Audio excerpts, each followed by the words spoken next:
অনেকেই প্রথমবার দেখে মনে করেন চীনের কৃষকরা বুঝি মাটির নিচে গুপ্তধন খুঁজছেন, কিন্তু আসল ঘটনা সম্পূর্ণ ভিন্ন। মাটির নিচে যা লুকিয়ে আছে সেটা কোনো সোনাদানা নয়, বরং এক অদ্ভুত প্রজাতির মৌমাছির বাসা। এদের নাম স্টিংলেস বি, অর্থাৎ হুলবিহীন মৌমাছি। এই বাসাগুলো তৈরি হয় সেরুমিন নামের এক বিশেষ পদার্থ দিয়ে, যেটা গাছের রজন আর মোমের মিশ্রণে তৈরি। দেখতে যতটা অদ্ভুত, তৈরির কৌশলটাও ততটাই চমকপ্রদ। এই মৌমাছিরা সাধারণত মাটির গভীরে অথবা পচা কাঠের ভেতরে তাদের বাসা গড়ে তোলে। খোলা জায়গায় এদের খুঁজে পাওয়া প্রায় অসম্ভব, কারণ এরা সবসময় এমন জায়গা বেছে নেয় যেখানে কেউ সহজে পৌঁছাতে পারবে না।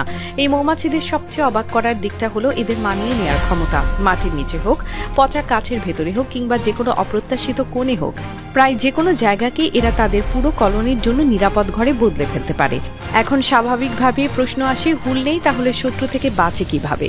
উত্তরটা সত্যিই চমকপ্রদ। হুলের বদলে এরা ব্যবহার করে তাদের ধারালো শক্তিশালী চোয়াল। মাছি আসুক বা উই পোকা, যেই বাসায় হামলা করতে আসুক না কেন, এই ছোট্ট মৌমাছিরা এক মুহূর্ত দেরি না করে ঝাঁপিয়ে পড়ে। হুল না থাকলেও এদের সাহস আর প্রতিরোধ করার ক্ষমতা দেখলে যে কেউ অবাক হয়ে যাবেন। আর এবার আসা যাক এই মৌমাছির সবচেয়ে মূল্যবান জিনিসটার কথাই, সেটা হলো এদের মধু। সাধারণ মধুর সাথে এর তুলনা হয় না। স্বাদে হালকা টক আর গরমে বেশ পাতলা। এই টক স্বাদের কারণেই চীনারা আদর করে এদের ডাকে সাওয়ার বি, মানে টক মৌমাছি। তবে এই মধুর আসল শক্তি লুকিয়ে আছে এর গুণাগুণের মধ্যে। ক্ষত সারাতে সাহায্য করে, হজম শক্তি বাড়ায়, এমনকি চোখের দৃষ্টিশক্তি উন্নত করতেও কাজ করে। শুধু খাবার হিসেবে নয়, বহু বছর ধরে এটি একটি প্রাকৃতিক ওষুধ হিসেবেও ব্যবহার হয়ে আসছে।